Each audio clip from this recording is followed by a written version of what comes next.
નમસ્કાર દર્શક મિત્રો, કનેક્ટ ગુજરાતના સીજે એક્સપ્રેસ ન્યૂઝમાં હું આકાંક્ષા આપ સૌનું સ્વાગત કરું છું। નજર કરીએ દેશ, દુનિયા અને રાજ્યની તમામ ખબરો ઉપર। હવામાન વિભાગે આગામી 22 મે સુધી રાજ્યના છૂટાછવાયા વરસાદની આગાહી કરી છે। ગરમીની વાત કરીએ તો આજે અમદાવાદ, રાજકોટ, ભાવનગર અને ડીસામાં તાપમાનનો પારો 40 ડિગ્રીએ પહોંચવાની શક્યતા છે।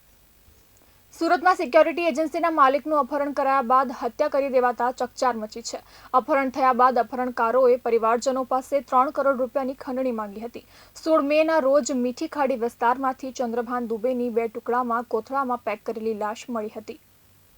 હવામાન વિભાગ દ્વારા આ વર્ષે ચોમાસું વહેલું આવવાની શક્યતા વ્યક્ત કરવામાં આવી છે। હાલ અંદમાન નિકોબાર ટાપુ પર ચોમાસું પહોંચ્યું છે।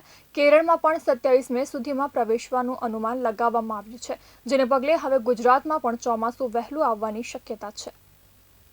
ઓડિશામાં વરસાદ અને ભીષણ ગરમી પડી રહી છે। શુક્રવારે વીજળીની ચપેટમાં આવી જવાથી 6 મહિલાઓ સહિત 9 લોકોના મોત થયા હતા। કેટલાક લોકો દાઝી પણ ગયા છે। રાજ્યના 7 જિલ્લાઓમાં વાવાઝોડા અને વીજળી પડવાનું એલર્ટ આપવામાં આવ્યું હતું। ગુજરાત પોલીસે પંજાબથી એક યુવકની ધરપકડ કરી છે અને તેની પાસેથી 4 મોબાઈલ ફોન અને 3 સિમ કાર્ડ જપ્ત કર્યા છે। આરોપીના ફોનમાંથી ભારત-પાકિસ્તાન યુદ્ધ સંબંધિત ઘણા શંકાસ્પદ વિડીયો, સમાચાર લિંક્સ અને ફોન નંબર મળી આવ્યા છે। આરોપીની સાયબર છેતરપિંડીના કેસમાં ધરપકડ કરવામાં આવી છે।